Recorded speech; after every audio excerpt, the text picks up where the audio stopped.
Hey, welcome back to Astrological's Racing. Today we're going to be reviewing a sim that honestly I had no idea existed until a few days ago. I've been playing it for the past few days, uploading some content to Instagram, Facebook, you name it. If you have been seeing some recent videos, that's RaceRoom. I'm impressed. Honestly, this feels like a mixture between iRacing and Le Mans Ultimate, but a polished version of the two came together and this is the outcome. Honestly, I'm impressed. The force feedback took a little while to dial in, if I'm being honest.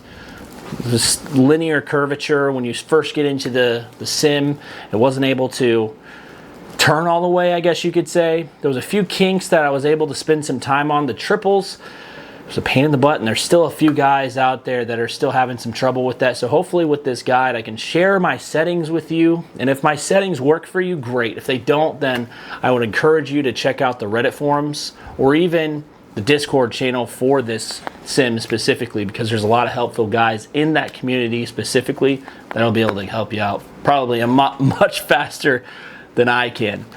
But anyways, so the game's free. The game's free, but when it comes to free things, there's usually a catch, and there is a catch. So even though the sim game, it's free, you download it straight to your hard drive, go freaking have some fun on the track. The one thing that I noticed is that you do have to purchase cars and tracks. It's not the end of the world. It's okay. You have the ability as the user to actually test drive every single one of these cars at least once or twice, from what I'm gathering here. And I believe that it says right here, yes, a really important point that no one else offers to my knowledge is the free test that you have to purchase the cars. You can test drive these cars and the tracks before you go ahead and buy them. Granted, they are $3 to $4 a piece. The tracks are $7 or $8 a piece, but I said, you know what? They gave me the game for free. How much does a premium pack cost? I think it was like $100, $115. I said, for the amount of tracks, for the amount of cars that you actually get to drive, I said, you know what? I'm just gonna suck it up. I'm gonna pay for it. And honestly, I don't regret it. At first, I'm like, I'm probably gonna not play this in a few days, and there's no refunds. But honestly, man, I've been playing. I enjoy it. As you guys can tell from the videos, it looks great, feels great. And you know what? Enough about me talking about it. Let's hop in the rig. Let's check it out. Let's take it for a test drive on a few of these tracks. Welcome to RaceRoom. Now, naturally, you don't get triples like this, so this is how the main menu kind of looks right off the rip. But let's go ahead and just share my personal settings with you guys before we get straight into it. So first thing that we're going to do is go over to the gameplay system. I believe it was graphics and then display here. So this is one of the biggest things that you definitely want to make sure that you have enabled here. Now, this is my personal settings, and again, if you guys do not have access to this, what I would recommend is heading on to Discord and at least getting some troubleshooting help through there. But at least you guys can get a visualization of what I got going on here so that you see the triple screen here that's enabled, all of that. And then we're going to go over to and of course, this is all going to be NVIDIA Surround enabled. Now, typically this is like a drop-down menu that this is the typical display, but after you configure things correctly, you'll be able to get your aspect ratio to 48:9, and then your two different displays. Don't mess with that unless you have a second monitor, which is this one right here. Anti-aliasing, 8x, high impact. So I put everything on ultra, as you can see. Probably pretty important for you guys to know for now. Visual effects, again, ultra, particle detail, everything's up high and ultra. Don't want any type of, sharpening. I think it looks pretty decent as it is. Track, everything ultra, again, all super high level. Visible cars, I want about 36 to see on the track here. Okay. And then over to the cockpit here, right? So have all of this enabled, everything to animated driver. I didn't even realize, okay, yeah, make sure your hands are turned off here. Steering animation, make sure that's custom, right? Because you have it off. Now, my custom wheel rotation, I have it on 180, which honestly, it's actually supposed to be on 360, but I put it on 180 because I wanted it to be pretty tight. You know what I'm saying? Because right out of the box, it was just not making turns that I wanted to. So we have the motion blur, okay? Ultra particle detail. I think that we've already done all these. Car, cockpit. Okay, let's go over to sound. So this is pretty important stuff. So if you do have a surround sound, of course, you want to make sure that you have 5.1 surround. And then, of course, if you have 6.1 or 8.1, you guys are nuts for having that. I have a 5.1. And that's pretty much it. Those are my sound settings. And then advanced sound settings. I like to dial these in just a little bit. I do like to hear the suspension, scrub volume, skid volume. All this stuff really helps out with the experience. Personally, you know, once you dial in a lot of these settings here, but go ahead and copy these as is, and then you can go ahead and keep moving here. Screenshot that. Controls. This is where you calibrate all of your different types of controls. You can keybind, you can set these to different button boxes here, whatever you like to do, right? So you guys can do this however you want. I didn't even, get through every single one of these settings, to be completely honest with you. But there are a ton of different settings you guys can go through as well. Advanced settings. So this is rather important stuff. So speed sensitive steering. I thought that I had this stuff increased, but apparently I did not. So it looks like all I did was change my steering radius. Throttle upper zone. There you go. Steering sensitivity. I had that at 85%. Throttle sensitivity about 50. Make sure you keep that around halfway. Brake sensitivity. Steering exponent. I made sure I put that on ×2. Okay. Force feedback, which will be, I will be upgrading the wheelbase here shortly within the next couple of weeks. Very excited for that. Force feedback. Obviously, put that on. Inverted feedback, I guess, for certain wheels out there. If you don't have, maybe it's a different type of wheelbase. I know on some sims I need to have that inverted, but just keep that in mind, right? Force feedback strength, I keep that at 100. Minimum force, 2%. Maximum force, 100%. Stationary friction, 50% engine vibration. I like to keep these, up there just because it does feel better. Next thing that we're going to go into is the field of view. So this is pretty important stuff. These are calculations that you guys should really dial in on yourselves. A lot of measurement tools out there, but this is how I have mine set up. And if you guys want to do something similar, go ahead and copy these settings.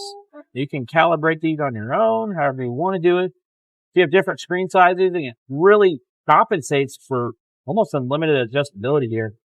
I keep my monitor angles at 69 degrees. Distance to screen, 25.2 inches or 64 centimeters. Monitor size, 32. It's really straightforward stuff, guys. It may look kind of complicated, but, it's not. I promise. All right. I think that's going to conclude my settings here. Let's go ahead and get into the next segment here. Let's go ahead and check out all these freaking cars. There is a lot of cars to, really go through here. You have all of the different types of classes, all the way from 2015 to 2021 to 23. Don't really mess with anything from here on up. I check out a few of these every once in a while, but what we're really going to be dialing in today is probably the GTE. And then, of course, the Porsche. And look how many different types of skins there are, man, just for this one GTE. And every single class is really designed like this. Like, just for example, if I go to DTM 2021, look at this. Just absolutely incredible. The amount of vehicles are in each one of these. Love the KTM. That's actually one of my favorites here.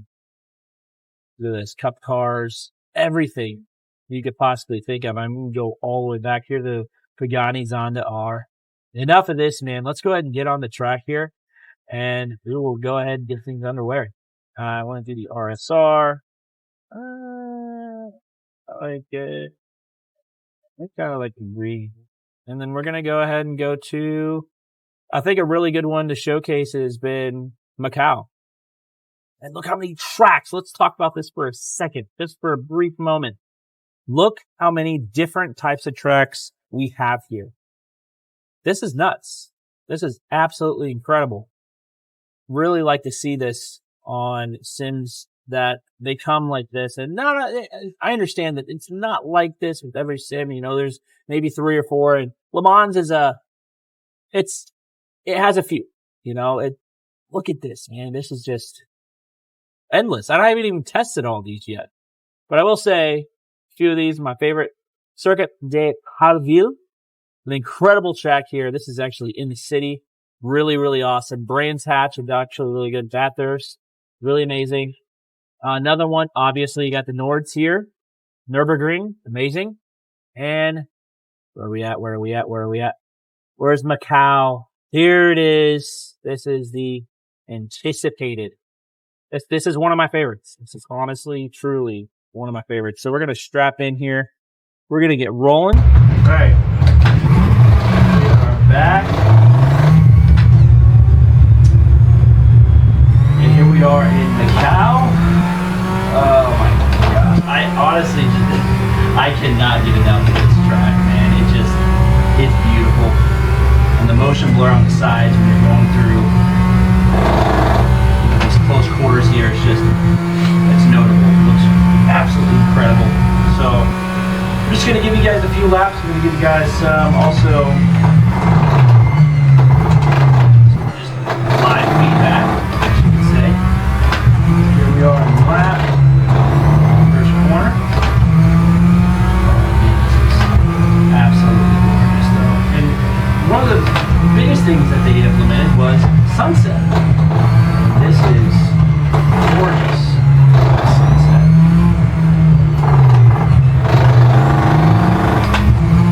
Wow.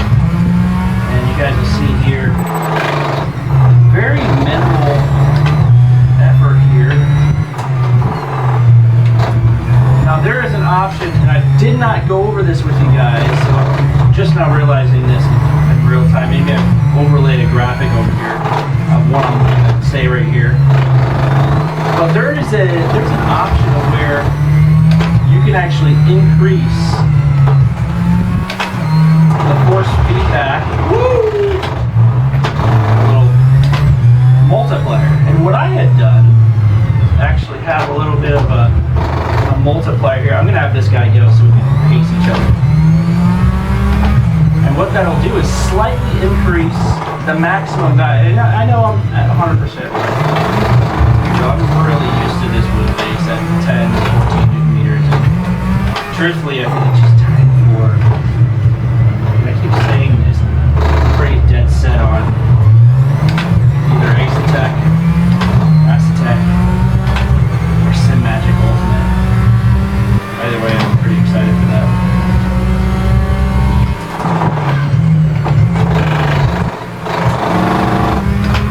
So as you can see, I'm going to really dial in. I'm going to go a little bit quicker for you guys on this next one because I do have an RSR, excuse me, in front of me now.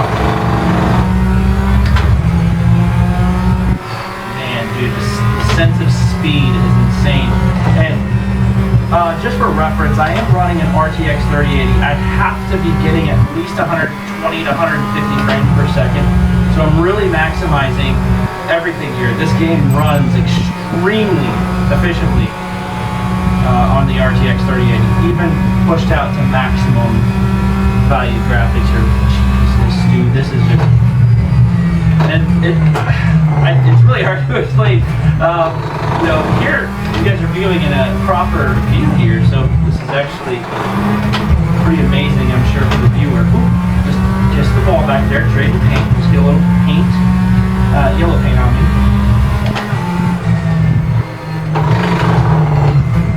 Now let's just see how difficult it's going to be to overtake.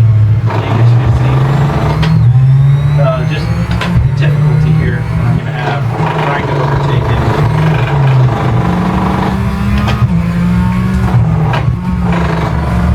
At least pace with him now.